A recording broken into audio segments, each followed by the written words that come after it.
Assalamualaikum warahmatullahi wabarakatuh.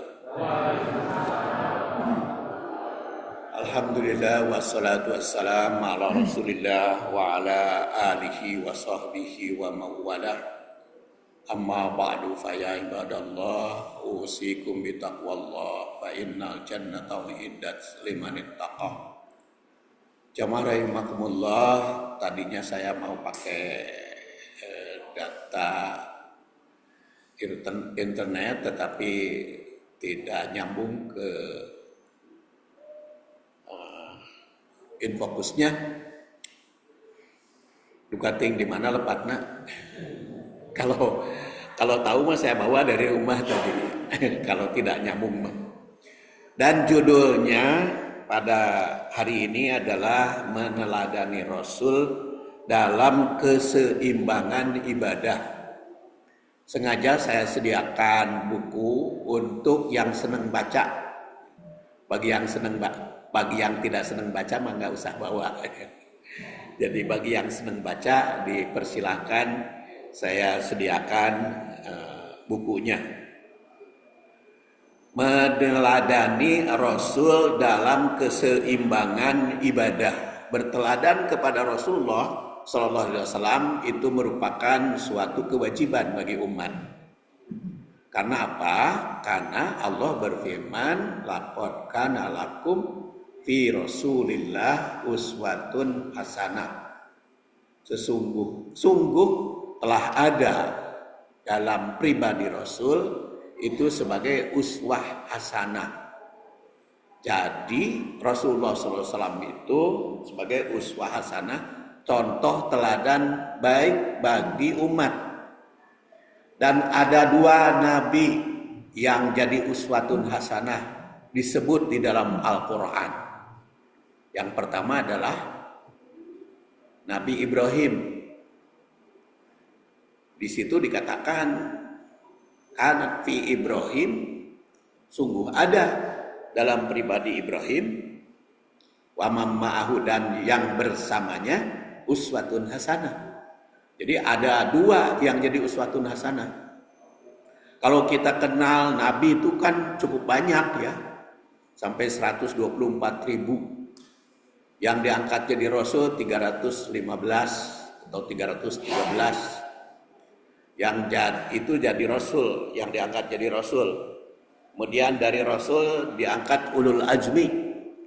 Ulul azmi itu ada yang mengatakan 19, ada yang mengatakan 12, ada pula yang mengatakan 5. Yang populer 5 ya. Yaitu kalau yang 5 adalah Muhammad, Isa, Musa, Nuh, Ibrahim dan Nuh. Itu yang mengatakan 5. Singkatnya gampang mimin. Jadi Muhammad, Isa, Musa, Ibrahim, Nuh. Dan dari sekian, dari 5 ulul azmi, 2 diangkat jadi uswah hasanah, yaitu Nabi Ibrahim dan Rasulullah SAW. Kalau Nabi Ibrahim jadi imam bagi manusia pada zaman sebagai imam bagi manusia. Kalau Rasulullah SAW sebagai rahmatan lil alamin. Nah, timbul keinginan para sahabat dan umat untuk meneladani Rasul. Dan di dalam meneladani Rasul itu ada berbagai macam. Ayain fokus, mangga dicobiannya di setel, sambil jalan, mangga dicobian. Siapa tahu eta mah cocok, daekeun. Jadi kadang-kadang kan cocok-cocokan di teknologi banyak.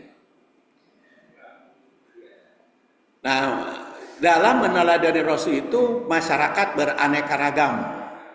Tapi secara garis besarnya ada yang gulu ekstrim di dalam beribadah. Ada juga yang pilih-pilih, yang di dalam kenyataannya yang gulu itu ingin selalu mengikuti Rasul lebih dari Rasul. Itu yang gulu, ekstrim. Yang di dalam buku ini contohnya adalah Abdullah bin Amr bin As.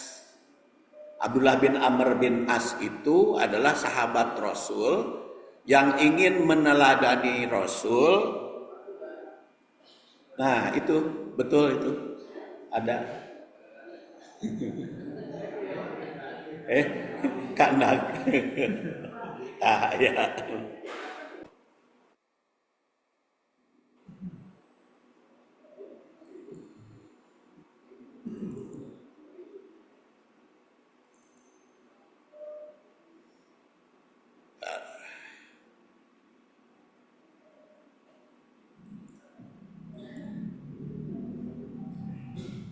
Si istrinya itu tidak disentuh oleh Abdullah bin Amr bin As itu, sehingga diketahui oleh ayahnya, kenapa ini anakku kok seperti itu, punya perempuan cantik, punya istri cantik, tetapi kok tidak disentuh, apakah benar?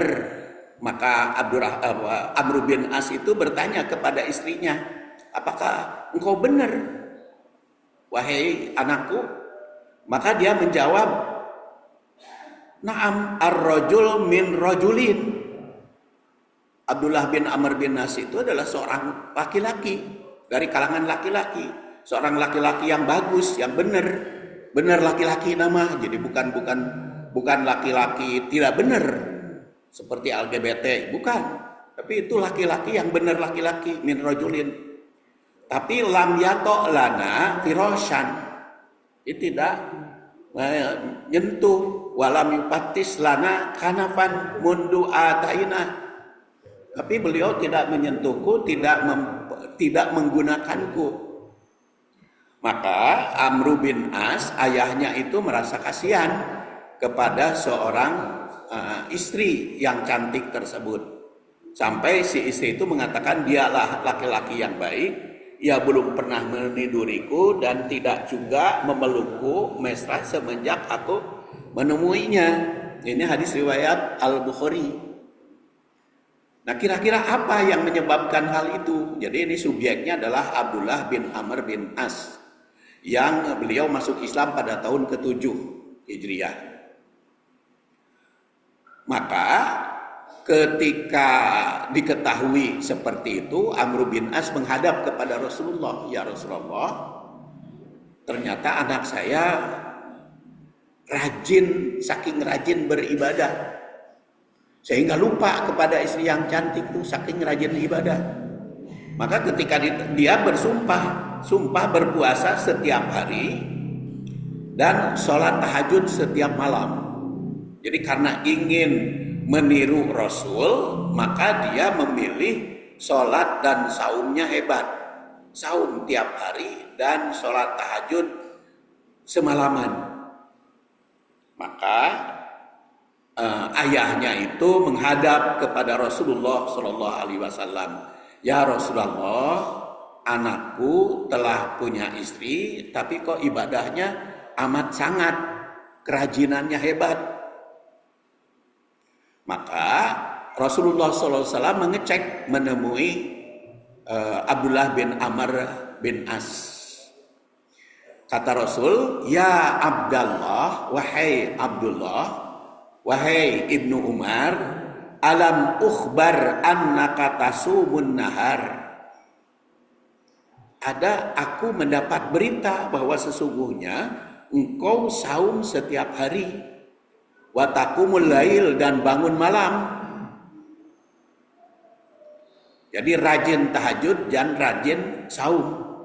Fakulnu, maka kata Abdullah bin Amr bin As, bala ya Rasulullah, ya Rasulullah, betul, aku saum tiap hari dan tahajud tiap malam. Kenapa? Karena ingin meniru Rasul, ingin meraih kebaikan melebihi siapapun. Tapi Rasulullah SAW menandaskan, fala taf'al, jangan kau lakukan seperti itu. Sum wa abtir, saumlah kamu dan berbukalah. Wakum, bangunlah. Wanam, dan tidurlah. Fa inna lis jasadika alaika haqqan, karena sesungguhnya bagi jasadmu ada hak. Wa inna li ainika alaika haqqan, dan bagi matamu ada hak yang menjadi kewajibanmu. Wa inna li zaujika alaika haqqan, dan bagi istrimu ada hak yang harus dipenuhi. Wa inna li zaujika alaika haqqan, begitu pula bagi tamu. Wa inna bihasbika antasuma kulla syahrin salasata ayyam. Kamu cukup setiap bulan saum 3 hari. Fa inna laka bikulli hasanatin, saya akan terjemahkan aja dulu hadisnya, nanti kita lihat tafsirnya. Fa inna laka bikulli hasanatin asyra amsalihah. Sesungguhnya setiap perbuatan 1 maka nilainya 10. Jadi kalau kamu melakukan 3 hari saum dalam 1 bulan, berarti 3 kali 13 ya. 3 kali 12 jadi 36 kali 10. Berarti kan 360. Maka Rasul menandaskan fa inna dzalika siyamud dahri. Itu tidak ada bedanya dengan saum setahun penuh, setahun rejeng. Fasadatu, tapi aku ingin lebih, kata Ibnu Umar teh. Pasudida, dan diberi lebih alaya. Qultu, maka aku katakan kepada Rasulullah, ya Rasulullah, ini ajidu kuwatan, aku memiliki kekuatan. Qala, maka Rasul bersabda, fasum siyama Nabiillah Daud. Kalau masih kamu kuat, boleh saumlah saum Nabi Daud.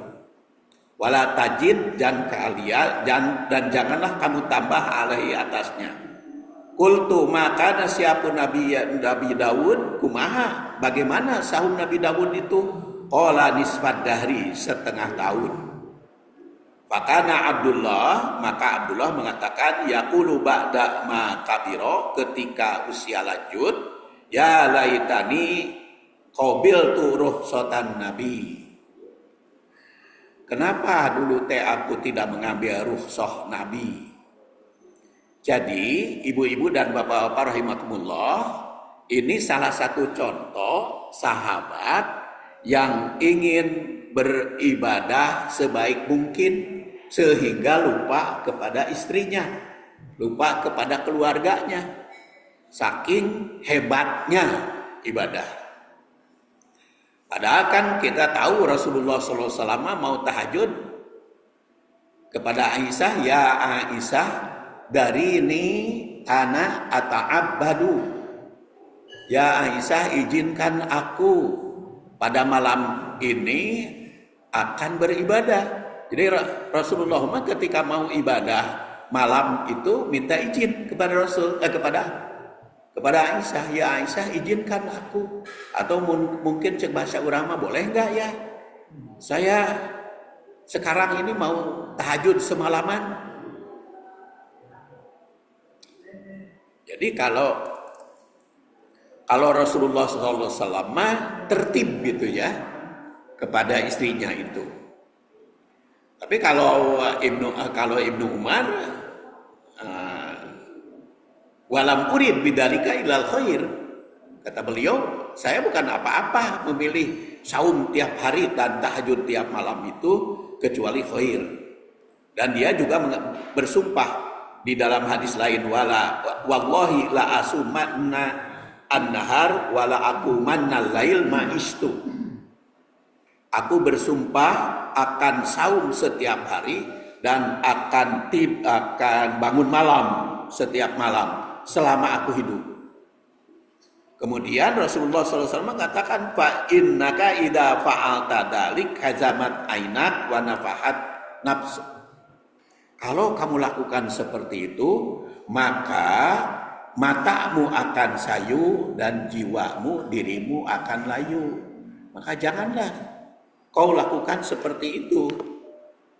Maka Rasulullah Shallallahu Alaihi Wasallam memberikan solusi. Kalau kamu mau meraih nilai saum setiap hari, saumlah pada 1 bulan 3 hari. Yang menurut Imam An-Nasai 1 bulan 3 hari itu. Bukan menurut Imam Nasai, menurut hadis yang diriwayatkan oleh Imam An-Nasai, saum 3 hari itu dikenal dengan Ayyamul Bid, yaitu tanggal 13, 14, 15. Tetapi Al-Mahdur tabi'in, seorang tabi'in menghadap kepada Aisyah, "Ya Aisyah, apakah betul bahwa yang dimaksud dengan saum 3 hari itu hanya Ayyamul Bid?" Kalau menurut riwayat An-Nasai, ini dari Abu Darda hadisnya, amarona Rasulullah SAW an-nasum minasyahri salasata ayyam al-bid salasa asrah wa arba asrah wa hamsa asrah. Rasulullah SAW memerintah kami untuk saum dalam 1 bulan 3 hari, yaitu bid, bulan sedang putih, yaitu tanggal 13, 14, dan 15. Ini riwayat An-Nasai dari Abu Darda. Tapi karena dia penasaran, apakah benar harus 3 hari tanggal 13, 14, 15? Apakah henteu sah lamun tanggal lain? Kumaha lamun hari tasyrik tanggal 13-nya? Kan sering pertanyaan itu. Maka klarifikasi, itu namanya tabi'in menghadap kepada Aisyah. Ini hadisnya diriwayatkan oleh Muslim. Nama tabi'innya Ma'adah al-Adawiyah. Dia bertanya kepada Aisyah, "Akana Rasulullah SAW yasum min kulli syahr salasata ayyam?" Apa benar Rasul teh suka saum dalam 1 bulan 3 hari? Min kulli syahr, tiap bulan salasata ayyam. Qalat, kata Aisyah, "Na'am, ya." Rasul sering saum 3 hari dalam 1 bulan. Lalu beliau bertanya, "Min ayyi ayyam asyahr?" Hari apa saja atau tanggal berapa saja saum 3 harinya dalam 1 bulan? Maka Aisyah menjawab, "Kana yasumu." Qalat lam yakun yubali min ayyi ayyamis syahri yasum. Kapan saja katanya, kata Aisyah mah. Nu penting 3 hari dalam 1 bulan. Itu riwayat Muslim. Jadi tong diperdebatkan anu saumna teh iraha we rek tanggal 1, tanggal 2, tanggal 3 atau rek misa-misa gitu. Setiap tanggal 10 libur kantor, jadi saum mangga. Itu makanya perlu kalau membaca hadis teh, istilah saya mah tanasub, dapat ta'alluq hadis. Jadi kalau ta'assub mah dengan hadis dengan Quran, kalau ta'alluq hadis itu dipertemukan antara hadis yang satu dengan hadis yang lain. Saya itu mengkaji hadis dengan metode analisis 13 tak. Itu di beberapa masjid saya mengajar hadis itu dengan 13 tak. Yang pertama adalah tamhid, itu muqaddimah, pendahuluan. Yang kedua tausik, yaitu kedudukan hadis di mana, apa perbedaan redaksi satu hadis dengan yang hadis lain. Setelah tausik, takhrij, ditelusuri sanadnya, matannya, mata rantainya, ditelusuri, itu ditakhrij. Setelah takhrij, ditelusuri Tabyinul Marotib, nilai hadisnya sahih, dhaif, sahih, hasan atau dhaif dari sudut kualitas. Kalau dari sudut kuantitas mutawatir, ahad. Ahad itu apakah masyhur, ajiz atau gharib? Itu tartib tabyinul martabat. Setelah itu ditelusuri tarikh atau sejarah. Seperti dalam buku ini hanya sejarah saja, sejarah langsung syarah. Itu adalah tarikh hadis. Setelah tarikh maka nanti tahlil al-lughawi, tinjauan bahasa. Kemudian ta'liqat syarah, penjelasan syarah menurut para ulama. Lanjutnya tatbik, penerapannya dari dulu sampai sekarang. Kemudian takwid, pembiasaannya bagaimana. Lalu ke-13 itu talkhis nihai. Jadi hadis ini yang kita kaji sekarang itu jumlahnya 200 halaman dengan 13 itu. Karena ini mah dikutipnya hanya syarah dan kesimpulannya saja.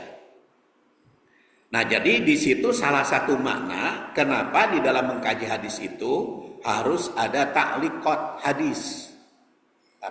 Ada ta'alluq hadis, ada ta'liqat syarah, ada ta'alluq. Kaitan dengan kaitan. Karena banyak persoalan kalau tidak dikaitkan itu kadang-kadang maknanya suka membikin seperti tadi membikin ekstrim. Seperti hadis Rasulullah SAW kalau bertahajud sehingga kakinya bengkak. Kalau hadis itu tidak dikaitkan dengan hadis lain, berarti bapak-bapak, ibu-ibu kalau tahajud harus bengkak. Kan mencontoh Rasul. Kalau hanya hadis itu saja yang dipakai. Tetapi kalau dikaitkan dengan hadis lain, ada ibu-ibu yang ngampar samak untuk melaksanakan sholat malam terus-menerus, kan ditegur oleh Rasul. I'mal atau lakukanlah olehmu matutikun, apa yang kamu mampu. Bahkan Siti Zainab itu pernah membentangkan tali tamang, mana ada rapiaknya, tamanglah dari satu tiang ke tiang yang lain, itu dibentangkan tambangnya. Rasul masuk, apa-apa ini ada tambang segala macam. Maka dijawab Siti Zainab, kalau sedang sholat itu suka kecapean berdirinya, sehingga muntang gitu karena tambang. Maka Rasulullah SAW bersabda, putuskan itu tambang deh. Ngapain cenah ngariripuh? Tahajud deh. Tahajud ai tunuh banyak syare we. Jadi kalau dikaitkan mah kita seimbang. Makanya kan ini kan keseimbangan yang kita pelajari sekarang itu. Seimbangan. Oh ya, kalau ada pertanyaan mah ngacung we nya, karena mungkin kalau ditunggu waktu pertanyaan mah nanti lupa atau juga memang ini tidak akan habis gitu. Pokoknya kalau ada pertanyaan memang aja dialog, disampaikan. Jadi banyak hadis dipahami atau dikaji yang kurang mengaitkan dengan hadis-hadis yang lain. Ya, antara lain seperti ini. Kalau kita melihat Ibnu Amr kan saum tiap hari, tahajud tiap malam. Nah, maka dicek oleh ayahnya, oleh ayahnya, kenapa kamu melakukan begitu? Maka ketika diadukan kepada Rasul, Rasul mengklarifikasi kepada Abdullah bin Amr itu, apakah benar kamu melakukan begitu? Ya Rasulullah, bala. Tidak ada lain kecuali saya ingin mendapatkan keunggulan. Maka kata Rasul, fala taf'al, jangan kamu lakukan.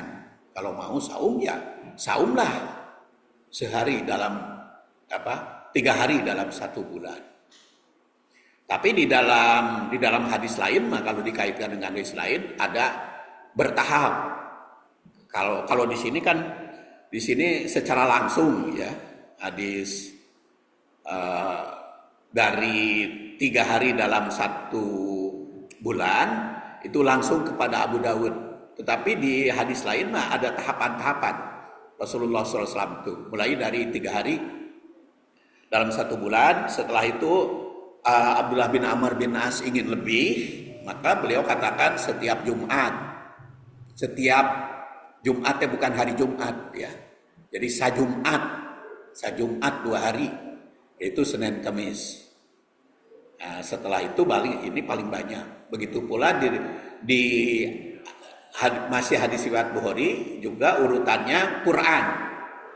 Ibnu Amr itu berjanji akan membaca Quran mula-mulanya setiap malam, sehari semalam itu tamat.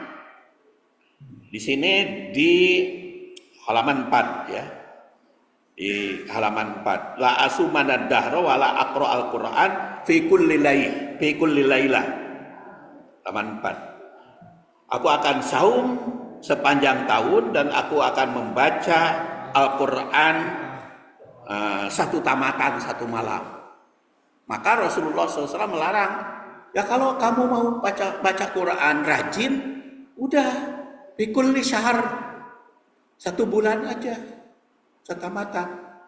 Jadi perintah pertama mah Rasul itu membaca Quran itu 1 bulan satamatan. Makanya ada odon sekarang. One day, one juj. One day, one juj. Ya, jadi 30 hari itu satamatan. Lalu dia masih mengadu, meminta, ya Rasulullah, Rasulullah ingin lebih karena aku lebih kuat, masih kuat. Kata Rasulullah 20 hari. Tapi dia ingin lebih lagi. Maklum masih muda tuh pada Rasul teh. Maka kata Rasulullah 15 hari. Setelah itu ya Rasulullah masih kuat lebih dari itu. Maka Rasul menjawab seminggu sekali. Tapi ketika Abdullah bin Amr minta lebih dari 1 minggu, jangan, kata Rasulullah. Jadi jangan sehari semalam satamatan. Untuk apa maknanya itu? Karena baca Quran bukan hanya baca kan, harus tahtil, harus tahsin, makhorijul hurufnya harus pas, sebaik mungkin, harus tadabbur maknanya. Maka kalau hanya membaca saja, apalagi belum paham isinya, nanti tidak ada waktu untuk tadabbur. Jadi perintah pertama nama 1 bulan. Seperti ini saum sunat, perintah pertama nama 1 bulan 3 hari. Dan 1 bulan 3 hari itu menurut riwayat An-Nasa'i dari Abu Darda tanggal 13, 14, 15, tapi menurut Aisyah yang diriwayatkan oleh Muslim kapan saja. Ada juga yang menilai mana yang paling afdol, itu mah fikih yang paling afdol mah. Jadi Rasulullah tidak mengatakan mana yang paling afdol, hanya boleh 13, 14, 15 disebut, dan boleh juga yang penting setiap bulan itu 3 hari. Jadi lamun kumaha tuh, kumaha salsena. Jadi tergantung kepada kesempatannya. Tergantung kepada kesempatannya. Pas tanggal 13 nate hari Ahad ngawinkeun. Nah, itu boleh. Jadi bisa kalau baca hadis banyak oh saya pakai hadis ini sekarang karena kebetulan mau rekreasi, rekreasi saum. Kan fardu oke kan paman kana minkum maridon kan aw ala safarin fa iddatu min ayamin ukhra. Yang fardu aja boleh buka. Begitu pula kalau kurang sehat ya. Jadi itu pilihan-pilihan termasuk juga sholat ya. Sholat juga kan di sini hadisnya berkaitan dengan sholat dan dengan saum dan sholat ya, hadis ini.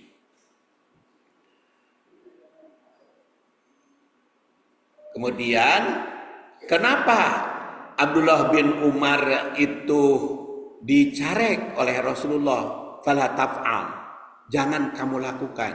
Karena kata Rasul itu sendiri, kalau kamu saum tiap hari dan tahajud semalam suntuk, matamu akan sayu, jiwamu akan layu.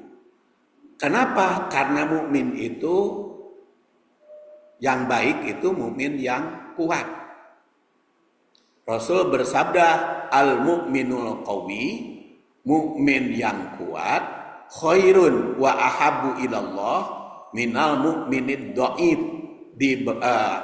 paling baik dan paling dicintai oleh Allah dibanding dengan mukmin yang lemah. Jadi mukmin yang kuat itu lebih baik dibanding mukmin yang lemah. Wa fi kullin, memang di dalam segala hal khairun, ada baiknya bagi orang mukmin itu. Rek miskin, rek kaya, rek lemah, rek kuat, aya baiknya. Tetapi kalau kuat itu lebih baik. Jadi artinya seorang mukmin itu harus berusaha menjadi mukmin yang kuat. Begitu kalau berteladan kepada Rasul. Enggak. Tadi disampaikan bahwa Rasulullah tidak memberikan mana yang lebih baik. Itu fikih. Ya. Kalau fikih memberikan seperti itu, sedangkan Rasul sendiri tidak, ini ada semacam kontradiksi. Oh. Semacam kontradiksi. Iya. Seperti fikih mungkin Ibu teu aya neroskeun. Tadi kan saya katakan Rasul itu tidak mengatakan mana yang lebih baik. Tetapi ada ulama yang mengatakan A lebih baik sebulan 3 hari itu 13, 14, 15 yang lebih baik. Saya katakan mana yang paling afdal itu kesimpulan fikih. Apakah itu bertentangan dengan Rasul? Bukan bertentangan, tapi pemahaman terhadap hadis. Pemahaman terhadap hadis. Banyak pendapat ulama yang bersumber dari hadis, tetapi tidak nampak sumbernya itu. Maksud saya, contoh. Apakah Rasul suka menyebut rukun sholat? Rukun sholat itu berapa? Rukun wudhu itu berapa? Ada nggak hadis yang mengatakan rukun wudhu itu 6, rukun sholat itu berapa gitu? Kan tidak dikatakan oleh Rasul. Tapi kenapa ada rukun wudhu 6? Eta teh diajarkan ku guru-guru TK kepada anak TK, diapalkeun rukun wudhu ada 6. Jadi satu niat, 2 ngumah beungeut, 3 cuci tangan, 4 kepala, 5 kaki, 6 tartib. Itu di TK, diapalkeun. Tapi ketika masuk SMA, nah rukun wudu teh jadi 4. Sebab guru SMA-nya madhab Hanafi. Yaitu cuci muka, tangan, asuh kepala dan kaki. Untuk ayat tertib. Tapi cek Imam Syafi'i mah ya tertib. Yang jadi persoalan, apakah Rasul menyebut rukun wudu itu 6 atau 4? Saya yakin enggak. Kenapa saya yakin enggak? Makanya beda. Jadi itu perbedaan memahami di dalam memahami hadis. Kenapa dikatakan 3, 4, 5 itu lebih afdol daripada kapan saja? Karena dari sudut kalimat pertama, Abu Darda itu amarona dari sudut itu. Salah sawiosnya. Amarona Rasulullah SAW. Jadi tadi kalimatnya kan Abu Darda mengatakan amarona Rasulullah SAW. An-nasuma minasyahri salasata ayam. Albid salasa asroh wa arba asroh wa homsa asroh. Nah itu kan 13, 4, 15 kalimatnya amarona. Amarona itu perintah. Sedangkan yang mengatakan pikulli syahr itu lam yakun yubali min ayami syahri yasum, kapan saja, itu ucapan Aisyah. Ucapan Aisyah. Tapi ada juga yang mengatakan tidak ada afdol, yang penting mana we milih, karena Aisyah mah diriwayatkan juga oleh Muslim. Dan Muslim mah sudah dijamin sahih. Itu ilmu hadis. Yang dijamin sahih itu kan nomor 1 Bukhari. Itu oleh Ibnu Salah, jamin sahih. Dan dikuatkan oleh Ibnu Hajar Al-Asqalani yang wafat 852. Itu kalau hadis itu diriwayatkan oleh Bukhari pasti sahih. Cek Ibnu Hajar Al-Asqalani. Makanya teu kudu diselidiki deui. Jadi kalau ini kan hadis riwayat Bukhari ini, Abdullah bin Amr bin As. Jadi teu kudu diselidik deui, pokoknya pasti benar. Sebab walaupun Imam Daruqutni pernah nerbitkan Al-Ilal, ya, penyakit-penyakit dia ditemukan dalam Bukhari, itu sudah dijawab Imam Daruqutni itu oleh ulama lain. Nah, jadi para ulama di dalam fikih itu ada yang menyoroti dari kalimat gitu, amarona, ada jadi siapa orang, dan ada juga dari riwayatnya, riwayat siapa. Dan kita ketahui Abu Darda ini hidupnya satipe dengan Abdullah bin Amr bin As. Abu Darda itu adalah sahabat Rasul yang rajin beribadah. Etama sehingga istri nate sanasib jeung istri Abdullah bin Amr. Hanya sanasib nate kieu. Kalau istri Abu Darda mah kanyahoan oleh Salman Al-Farisi. Jadi Salman kene ka mana we da bab ieu mah tinggal dibaca kayak di bumi masing-masing. Nah, jadi Abu Darda itu ditemui oleh Salman Al-Farisi. Pas di rumah nate ada istrinya, yaitu Ummu Darda. Salman itu kaget karena istrinya itu mutabaddilah. Mutabaddilah teh naon? Senal senul. Henteu dangdan. Henteu dangdan. Kata Salman, "Masa nu? Loh, kok kenapa kamu tidak dangdan?" Kata istri Abu Darda, "Saudaramu, yaitu suami saya, geus teu butuheun ka awewe teh. Sabab gawe na teh saum we cenah. Malamna tahajud we. Jadi kenaon cenah abdi? Kenaon cenah dangdan jeung antep ku salaki." Jadi eta teh ceuk urang Sunama meurepan dina pesak. Meurepan di apa? Meurepan dina punduk gitu atau na pesak gitu. Atau kata istilah sekarang mah silent protes diam. Jadi rek nyarita ka suami sieun pajarkeun nyarek ibadah. Teu nyarita keukeuh wae kitu kan sok aya di urang oge. Jadi suamina teh rajin teuing ibadah. Oh, sampai ada setiap bulan kudu itikaf 6 hari kan ditinggalkeun istrina. Protes teu wani, sabab bisik pajarkeun nyarek ibadah. Jadi protes dina peureup dina peureup dina pesak. Nah, ada seperti yang sekarang juga seperti itu. Nah, jadi makanya saya katakan Abu Darda itu satipe dengan Abdullah bin Amr, diprotes ku istrina. Diprotes ari istri Abu Darda mah protesnya ke Salman Al-Farisi, kalau istri Abdullah bin Amr mah kabitoha, yaitu ke Amru bin As. Dan ternyata dua-duanya dicek oleh Rasul, diklarifikasi. Nah, hanya beda klarifikasinya. Tapi kalau kepada Abdullah bin Amr bin As mah Rasul langsung menemui nanti ada yang mengatakan Rasul manggil, ada yang mengatakan Rasul menemui karena diadukan oleh ayahnya. Dan langsung fala taf'al. Tetapi kalau istri Abu Darda mah Salmannya langsung dia nginap di rumahnya, kemudian disuguhi makan oleh Abu Darda. Lalu kata Salman, ayo tuh makan, saya juga makan lah. Kata Abu Darda, maaf saya tidak makan karena saya sedang saum. Kata Salman, buka aja, kan katanya mau nyuguhin tamu, buka aja.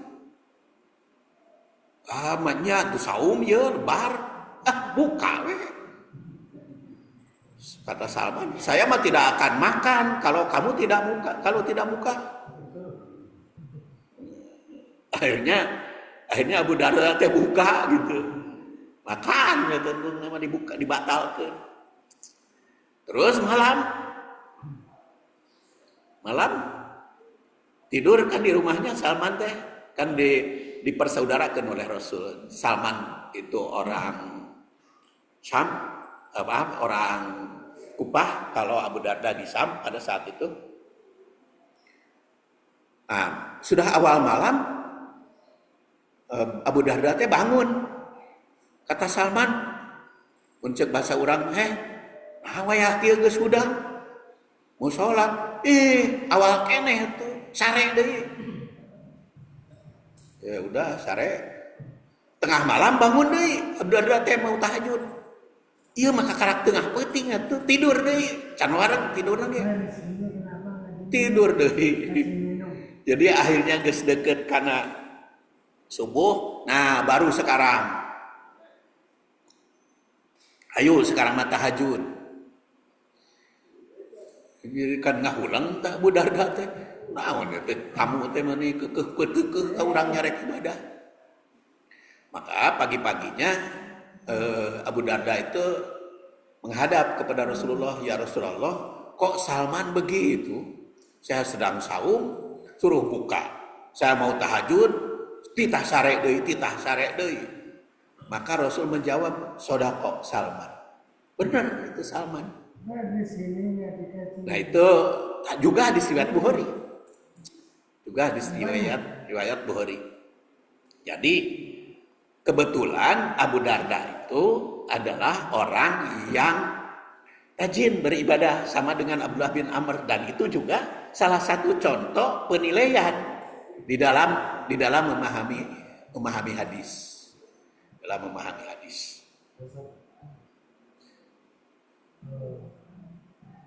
Ayo, mic nanda.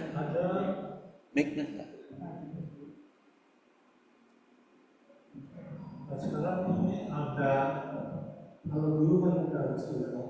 Ada Rasul dan sahabat. Iya. Ya. Kalau sekarang kan, artinya kita melihat bahwa ada yang kita ketahui bahwa ada jamaah urus. Oh. Ya.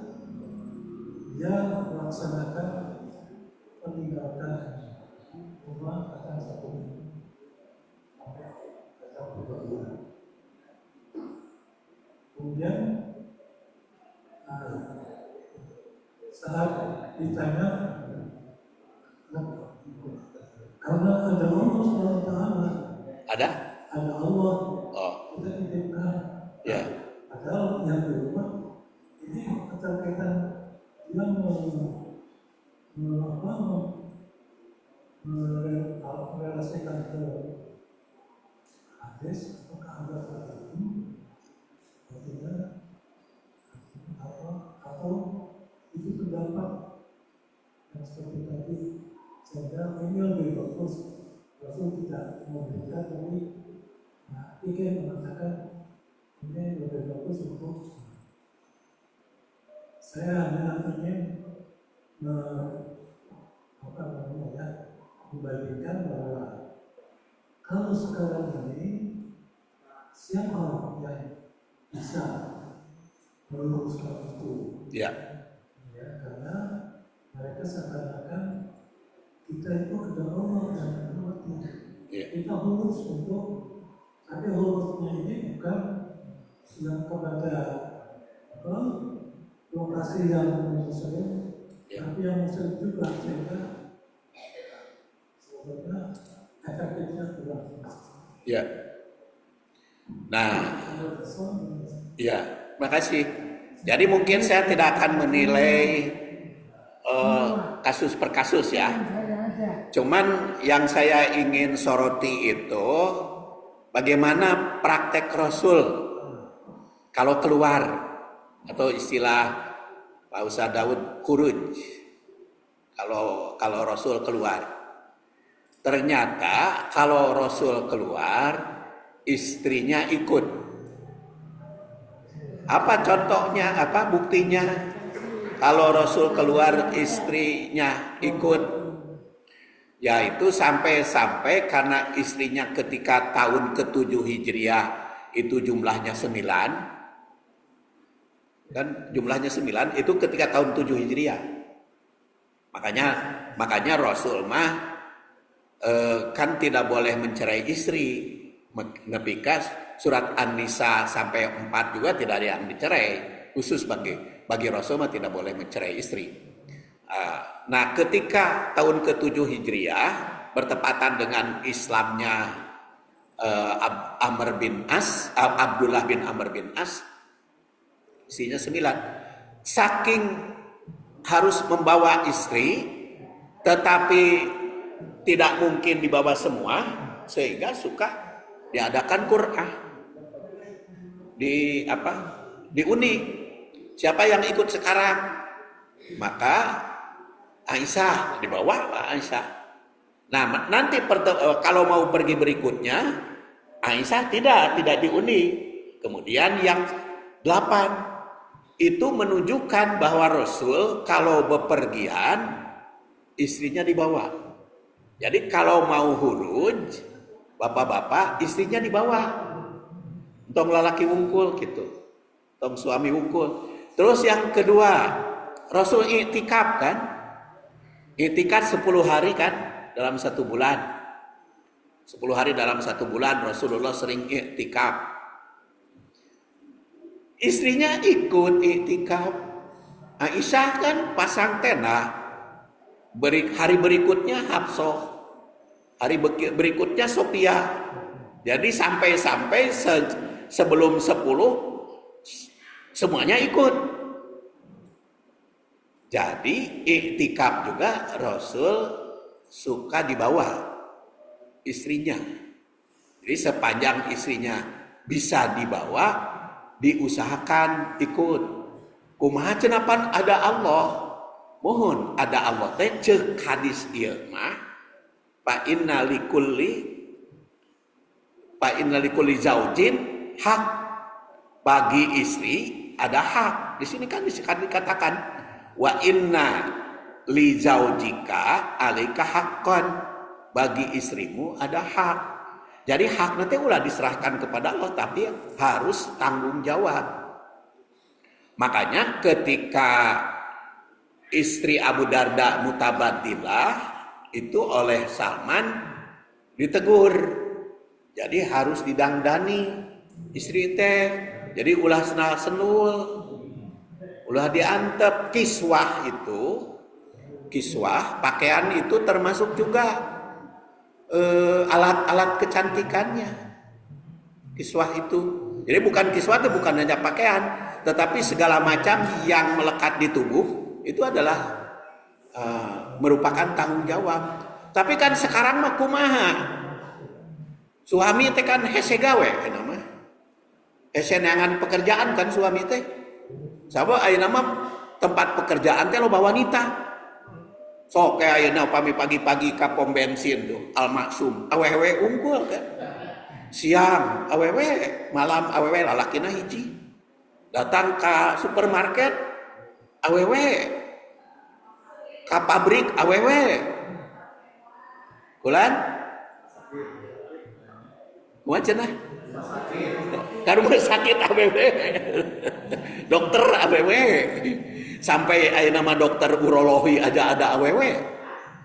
Dokter urologi perempuan, ada dokter andrologi. Andrologi kan urusan laki. Ada perempuan sekarang mah. Itu pentolan Jawa Timur itu dokter perempuan berapa itu? Padahal andrologi. Jadi gubernur banyak awewe. Terus apa lagi? Bupati, wali kota. Jadi perempuan itu sekarang lagi tren, banyak kesempatan bekerja. Kalau babarengan ngalamar kerja, pendidikannya sama antara awewe dan lelaki, pasti yang paling pertama diterima perempuan. Tah kumaha? Tidak rewel teh pan ke perusahaan. Nah, iya urusan rumah tangga, berarti kan perempuan itu yang memberi nafkah. Yang memberi nafkah perempuan, meureun. Tah lamun ayeuna perempuan memberi nafkah kumaha?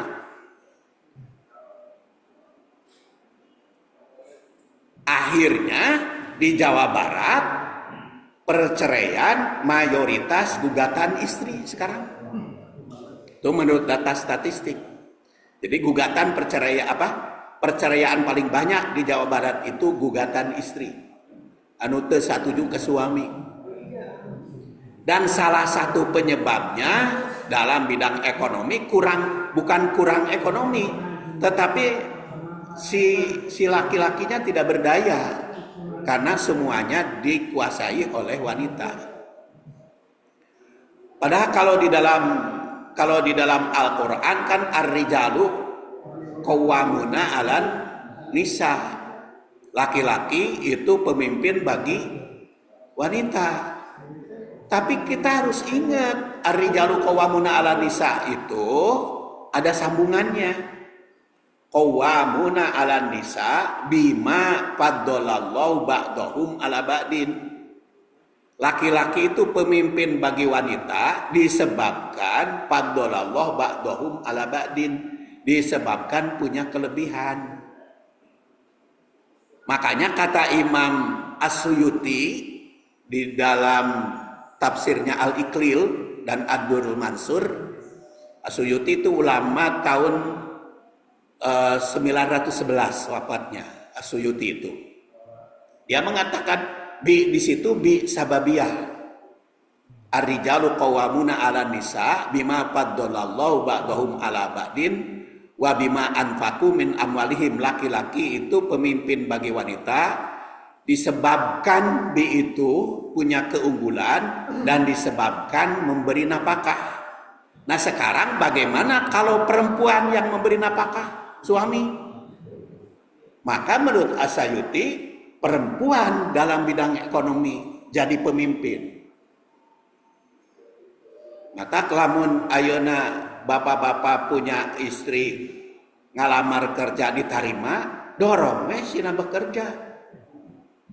Tong dicarek, sina maju.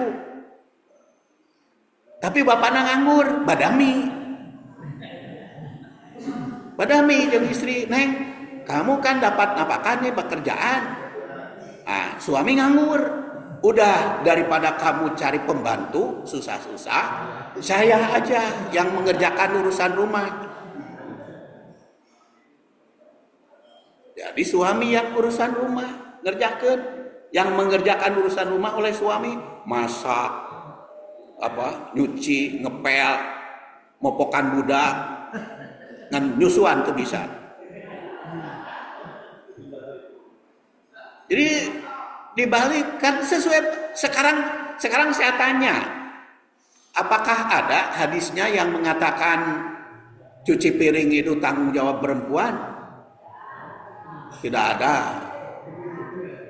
Yang cuci pakaian itu tanggung jawab perempuan? Nggak ada. Kan hadisnya kan nggak ditemukan. Jadi kenapa sekarang itu perempuan? Itu karena kesepakatan. Jadi kalau tadi urusan cari nafkah, qawwamuna 'alan nisa, ternyata yang mencari nafkah adalah istri, apa susahnya perjanjian sekarang? Oke, bapak yang ngurus rumah. Mulai dari ngepel segala macam. Tolong, lamun istri boga pembantu kan digaji. Nah si bapaknya digaji ku istrina, kuli ka istrina digaji, kayak dipotong ku kewajiban apakah? Itu dipotong kewajiban apakah? Dan ini pernah ada, Bu. Pernah ada. Jadi si suaminya itu tidak punya pekerjaan, nganggur ya pokoknya mah. Aipek istrinya kaya, punya perusahaan, maka kan jadi nulang pinande, itu kata orang Sunda mah, nulang pinande, nyali nungka gelung, itu sering berselisih saja. Maka ketika kepada saya konsultasi, saya katakan sekarang perjanjian aja, bapak cari kerja temenang wae ka batur, geus ngalamarnya ka istri. Digaji sesuai dengan ketentuan UMR. Jadi daripada cari petugas yang lain, kan suami aja bekerja kepada istrinya. Tetapi karena suami itu wajib memberi nafkah, maka dipotong ke nafkah. Tuh. Ya kalau nggak habis digedean gajinya. Jadi kalau ingin nafkahnya ke istri lebih gede, gedean ku istri gajinya. Jadi itu kalau berdasar pemahaman As-Suyuti, Ar-rijalu qawwamuna 'alan nisa. Jadi tanggung jawab tetap ada. Hanya yang tidak bisa teh nyusuan tadi, tapi air susu nama kan bisa. Ketika istrinya mau bekerja, air susunya disimpan kan di kulkas, kerek disusukeun, dihanutkeun ke suamina di rumah. Jadi aman. Jadi jangan gara-gara istri bekerja, suami nganggur, cerai. Koma lamun suamina sakit, piceun. Jadi dikompromikan. Karena ternyata ayat Quran teh bima faddalallahu ba'dahum ala ba'din. Jadi tanggung jawab nafkah tetap ada. Kenapa tanggung jawab nafkah tetap ada? Makanya di dalam hukum waris laki-laki rata-rata 2 kali perempuan. Sebab apa? Supaya kepemimpinan jalan. Makanya suami itu harus punya modal. Warisnya lebih tinggi dari perempuan. Sebab lamun perempuan lebih gede daripada laki-laki, karunya. Karena perempuan mah teu wajib memberi nafkah suami. Kalau suami mah kan wajib memberi nafkah istri. Nah sampai sekarang oke, zaman emansipasi, zaman haknya sama di Belanda kan paling hebat katanya perempuannya itu karena ratunya perempuan. Tapi tetep lamun lalaki teu mere nafkah ka istri bisa digugat oleh istri. Tapi lamun istri teu mere nafkah ka suami teu bisa digugat. Dan itu hukum dunia sampai modern pun masih jalan seperti itu. Jadi mangga. Assalamualaikum warahmatullahi wabarakatuh. Pak Ustaz, semula saya membaca judul buku ini, yaitu meneladani Rasul keseimbangan dalam ibadah, dalam keseimbangan ibadah. Jadi apapun pemahaman saya, pikiran bahwa keseimbangan itu adalah keseimbangan ibadah yang sifatnya roh dengan ibadah sosial. Hablum minannas. Seperti itu.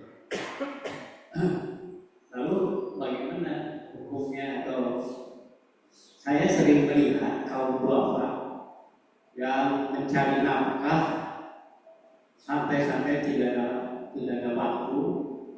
Padahal saya yakin itu kepentingan keluarganya, anak istrinya dan segala macam. Dan itu juga kan merupakan ibadahnya. Tapi saking menyita waktunya, maka ibadah-ibadah yang sifatnya sering kami terlewatkan, Terabaikan. Nah, memang dalam Islam itu mudah, ada kisro, ada keringanan, segala macam, seperti sholat, ada jamaah, ada taubat dan sebagainya, puasa pun. Tapi bagi mereka tadi kaum duafa, misalkan mereka atau Allah memberikan keringanan bagi mereka kaum duafa yang sungguh-sungguh memilukan. Ya. Yang kedua, tadi banyak disinggung oleh Pak Ustadz, sepertinya pikir keluarga, pikir panjang. Ya. Bagaimana hak dan kewajiban suami istri dalam hukum pernikahan itu dan dari pernikahan. Yang kewajiban istri itu titik beratnya kemana? Mengurus rumah tangga atau boleh keluar dengan dari kalau boleh di kami dan segala. Bukankah istri juga di rumah mengurus segala macam pun itu kan merupakan ibadah yang sangat sangat. Ini sepertinya di muamalah banyak sekali itu bagus, kalau betul tapi bukan. Ya. Terima kasih Pak Ustaz. Terima kasih. Satu, kaum duafa sehingga terabaikan ibadah. Makanya di situ ada kenapa ulama itu membagi ibadah itu ada yang fardu. Ada yang fardu juga, fardu kifayah, ada fardu ain ya. Salat aja kan ada yang fardu ain, yaitu yang 5 waktu. Fardu kifayah ya salat jenazah. Kemudian ada yang tatawu, ada yang nafilah, macam-macam. Justru di situ untuk alternatif bagi yang memiliki kesibukan, ada kewajiban yang berkaitan dengan kewajiban memberi nafkah. Jadi salah satu contoh, mungkin kaum duafa yang tidak bisa menyisihkan waktu untuk sholat sunat, maka bisa di situ pilih yang wajib saja. Saum sunat yang tidak bisa karena yang wajib saja. Ini salah satu contoh. Abu Hurairah itu kan mengatakan, "Fulanah tudkaru sholatuhu wa siyamuhu wa shadaqatuhu." Ada seorang perempuan rajin pisan ibadahna, sholatna, sedekahna, ngaji Qur'anna, tetapi kurang baik ke tetangga. Itu kata Abu Hurairah nanya kepada Rasul. Ada juga perempuan yang ibadahna teh nu wajib we bungkul, sholat nu wajib bungkul, saum nu wajib bungkul, sedekah ge zakat nu wajib bungkul, tetapi tidak menyakiti tetangga. Maka Rasul menjawab kepada yang pertama, yang melakukan ibadah banyak tetapi tidak seimbang dengan berbuat baik ke sesama tetangga, maka finnar. Tapi yang ibadahnya yang padu-padu saja tetapi dia tidak pernah menyakiti tetangga tentu saja manfaat maknanya cukup banyak. Maka itu ke surga. Jadi disitulah kenapa ulama membagi-bagi yang wajib, yang fardu ain, fardu kifayah, dan yang tatawu, yang sunat. Jadi insya Allah asalkan yang fardunya itu dipenuhi, insya Allah ada nilai di sisi Allah. Tapi bagi yang salse, meureun ayeuna mah mun zaman ayeuna mah keur jag-jag waringkas mah keur digawe banyak pekerjaan, mungkin kaluli-luli ya.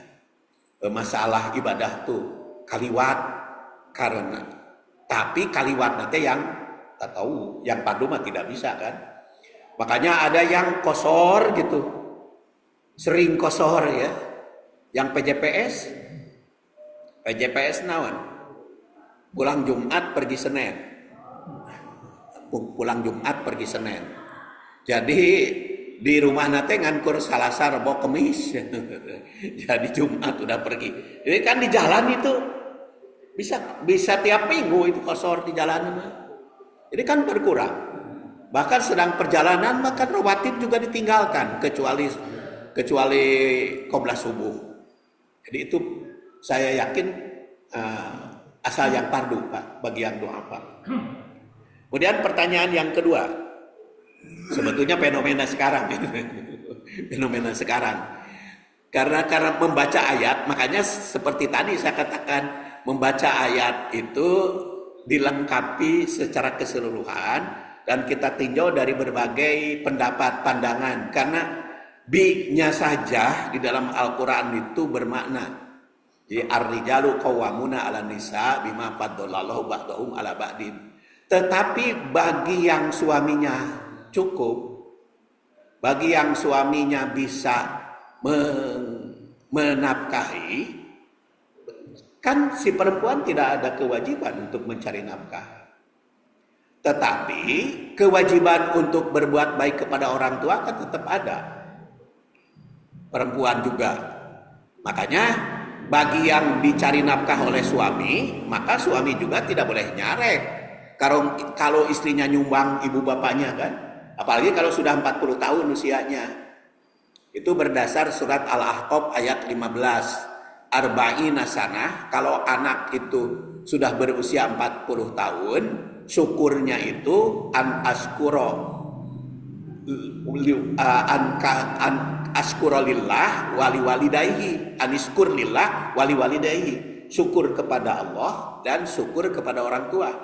Makanya kalau urusan perkawinan di dalam Islam teh bagus nama jangan melewati 25 tahun. Bagus nama. Kenapa bagus nah? Karena wajibnya anak menafkahi orang tua ketika berusia 40 tahun. Jadi kalau bapak baru nikah umur 40, ketika anak 40 teh kan wanda 80. Jadi ketika anak masuk SMA, bapaknya geus kolot pan.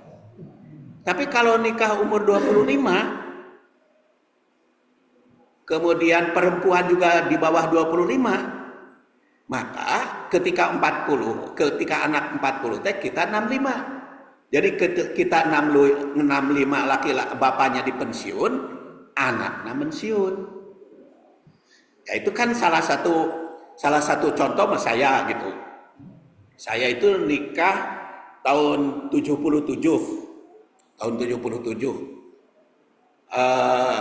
Dan lahir ada di buku ini.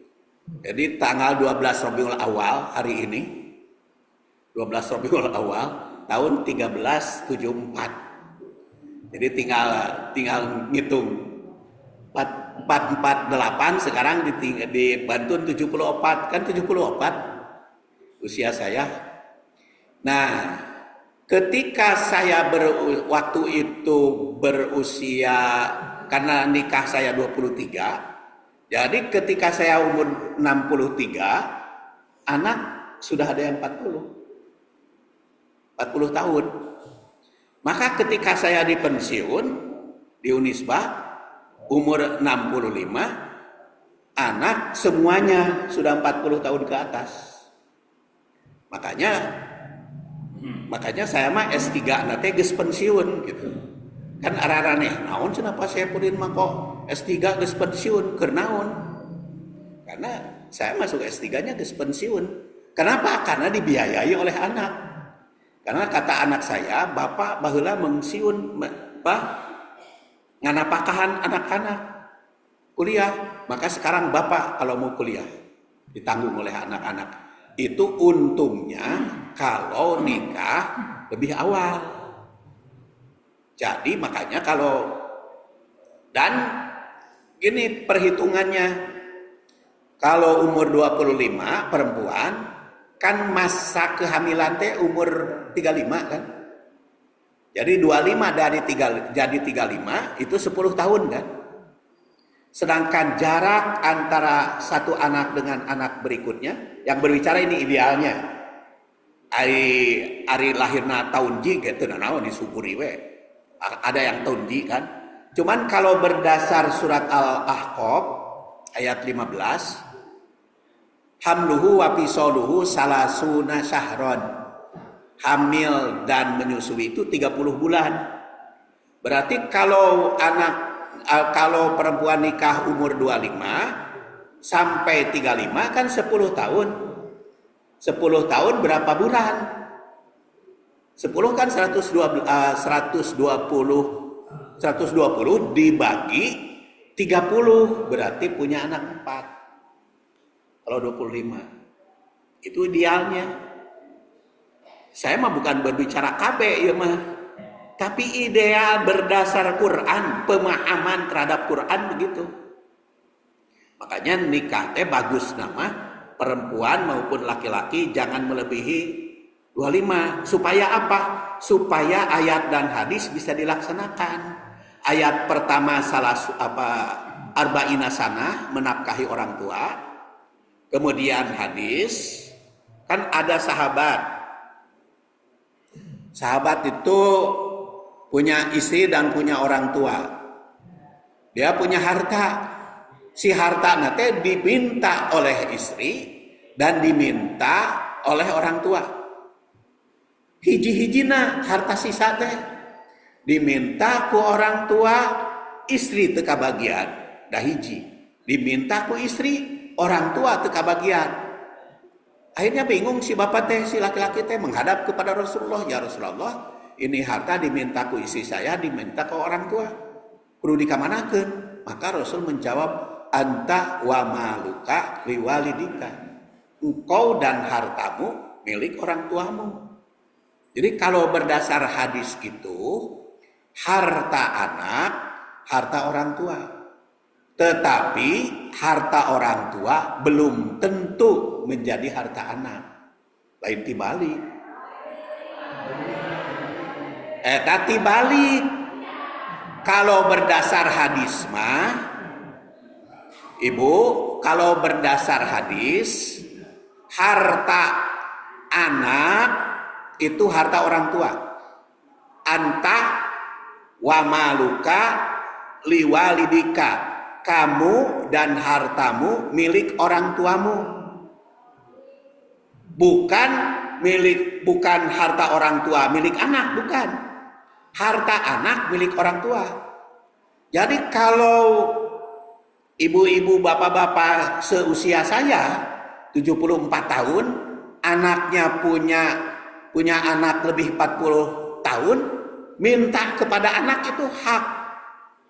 Bukan mengemis. Itu hak karena kewajiban anak menafkahi orang tua.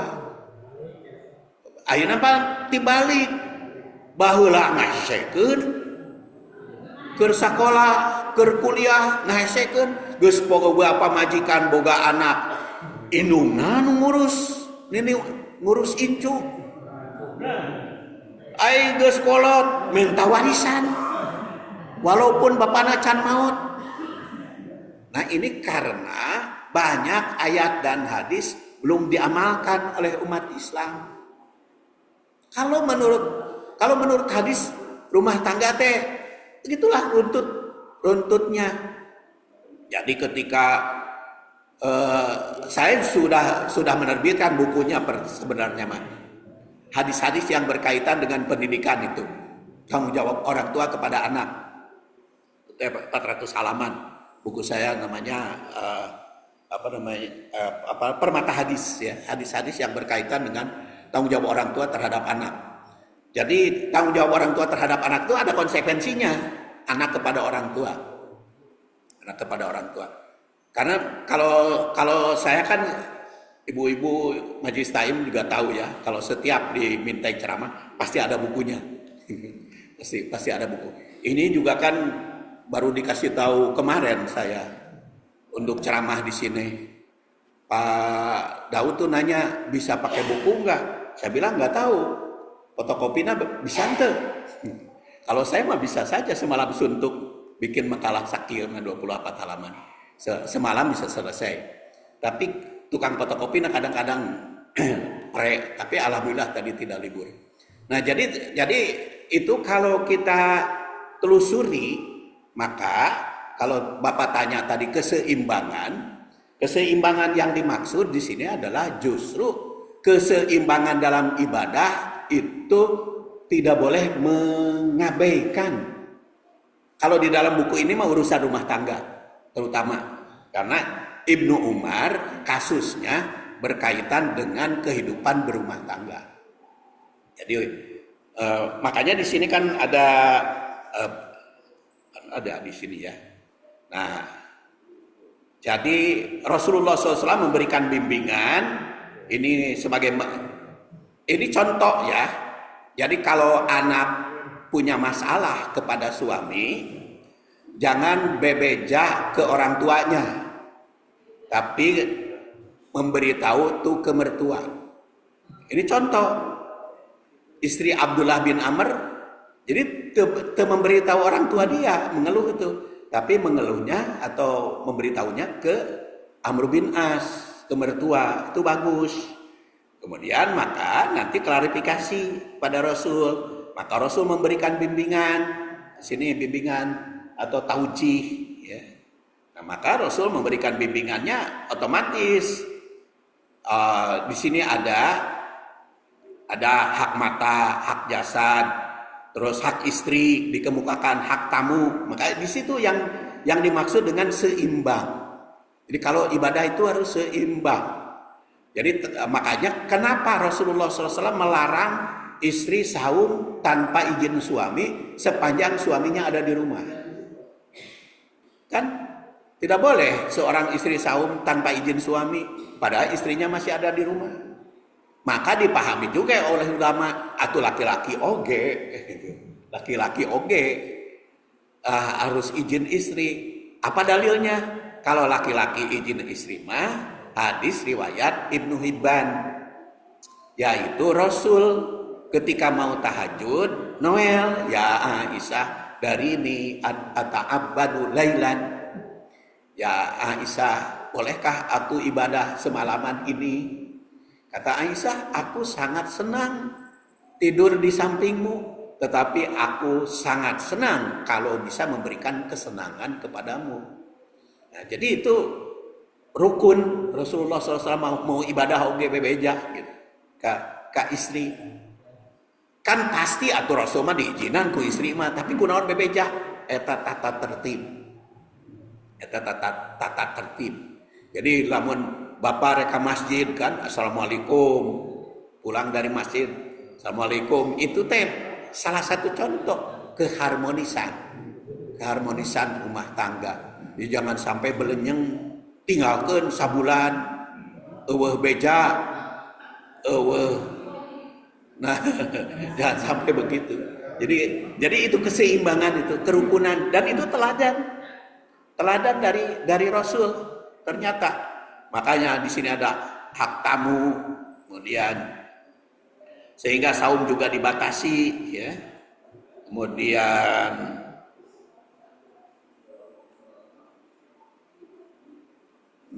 saum 3 hari asalnya secara bertahap Rasulullah SAW mengajarkan, sehingga saum yang diharapkan satu abad 1 tahun itu justru secara bertahap diajarkan.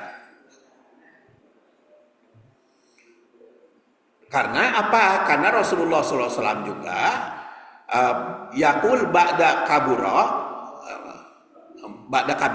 tatkala lanjut usia Abdullah bin Amr itu mengatakan ya laitani qabil tu ruhsatan nabi.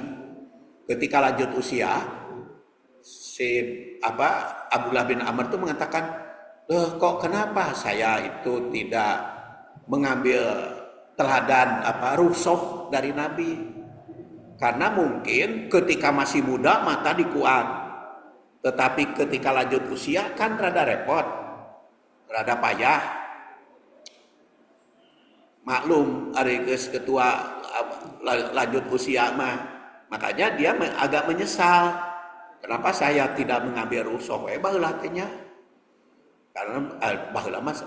Makanya Rasulullah SAW mengatakan, lakukanlah ibadah matutikun hatta tamilu innallaha la yamil hatta tamilu. Lakukanlah ibadah itu sesuai dengan kemampuan, keberadaan. Jangan merasa bosan, sehingga Allah Subhanahu wa taala tidak akan bosan kepadamu sebelum kamu bosan. Sampai kamu bosan pun Allah tidak akan bosan. Bahkan Rasulullah SAW mengatakan khairul amal adwamuha. Itu istiqomah, amal yang terbaik itu yang terus menerus, bukan geledug ces. Makanya di sini di halaman 17 hadisnya, ikfalu minal amal matutikun fa innallaha la yamal hatta tamallu wa inna ahabbal amal ilallah adwamuhu wa in qalla wa kana ida amila amalan asbatahu. Itu di halaman 17 hadisnya. Lakukanlah, kerjakanlah amal itu sesuai dengan kemampuan. Jangan mengpeng aya waktu behak-behakan. Tapi akhirnya tidak bisa selamanya. Jangan sampai begitu. Tapi lakukan, pilih walaupun sedikit. Walaupun sedikit. Karena apa? Inna ahabbal amal, amal yang paling baik ilallah adwamuhu, yaitu adwamnya yang kontinu walaupun sedikit. Maka Rasulullah apabila amal sesuatu maka mengerjakannya dengan tetap. Maka di halaman 16 dikatakan inna din yusrun wala yusadad din illa golabah. Agama itu mudah, dan apabila kita mendapat kesulitan banyak disulitkan. Kenapa sekarang banyak orang tua terlantar? Banyak orang tua tidak bahagia karena tidak banyak yang tidak diamalkan. Salah satunya tadi di dalam rumah tangga. Pertama dalam rumah tangga mungkin akibat telatnya, sehingga masa tua anaknya baru sekolah padahal geus lanjut usia. Terus tatkala tua, dah kan banyak orang tua geus nu dipikiran teh anak we geus kolot, bagi-bagi hartana teh. Sekolah teh ka anak-anak, ka anak. Banyak yang konsultasi kepada saya juga, Mas Epudin kumaha abdi teh cenah ngahibahkeun ka pun anak wae harta teh. Sakabdi kunaon Bu? Bet dihibahkeun. Ya tak cenah ari anak abdi mah ngankur awewe unggul. Lamun awewe abdi maot kan ngankur 2/3 keur anak awewe mah. Jadi harta anu sepertigana kan kabatur. Jadi dibagikeun we, ku abdi ditanya, Bapak jeung Ibu hirupna rek tahun apa? Sampai tahun sabaraha cenah teh. Ku abdi mah ditaros kitu we. Bapak jeung Ibu geus janji kitu ka Allah. Rek umur sabaraha maot? Cenah pas sapeureun nanya kitu. Nya kan buat teuing cenah teh. Anak Bapak jeung Ibu leuwih ti heula maotna ge cenah teh. Bapak hirup keneh, harta geus dibikeun. Pan kacau tah. Keur mah menang cari nafkah tiba heula keur leutik ripuh dibikeun kan itu. Jadi banyak ya. Terus ya sampai 9:30 masih ada pertanyaan? Enggak? Untuk pertanyaan. Untuk pertanyaan katanya sampai 9:10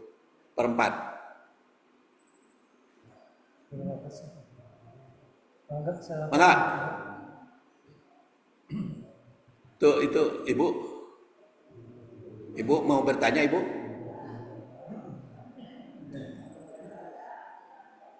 Saya? Ustaz. Oh ya.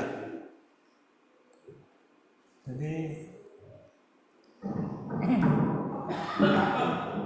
tadi keterkaitan dengan konversi, konvert antara karena ekonomi, peran istrinya, kemudian suaminya menggantikan peran istri. Ya.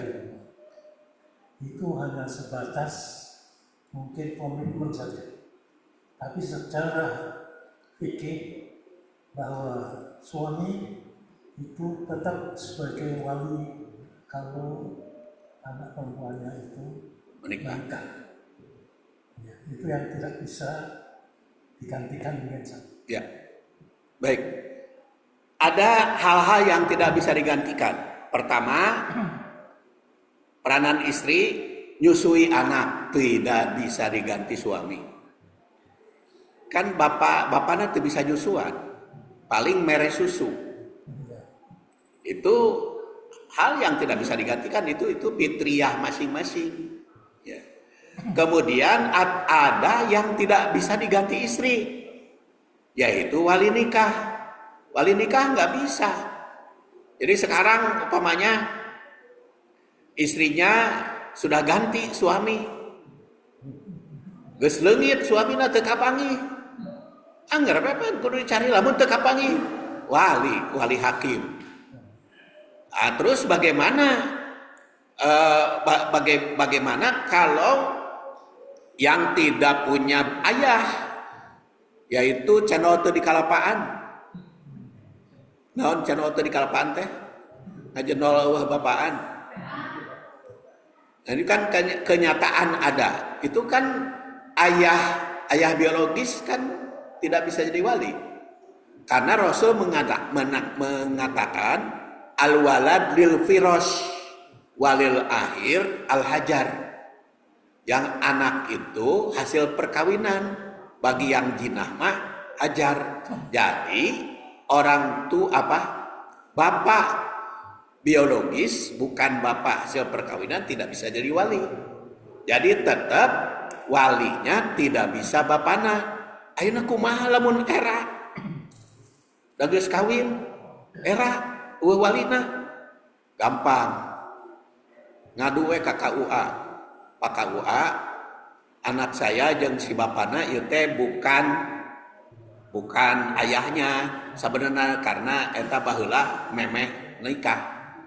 Tah jadi eta mah kepala KUA yang nikahkan. Kumaha lamun hayang bapak eta nu jadi wali? Maka kepala KUA yang mengangkat ayah biologis jadi wali.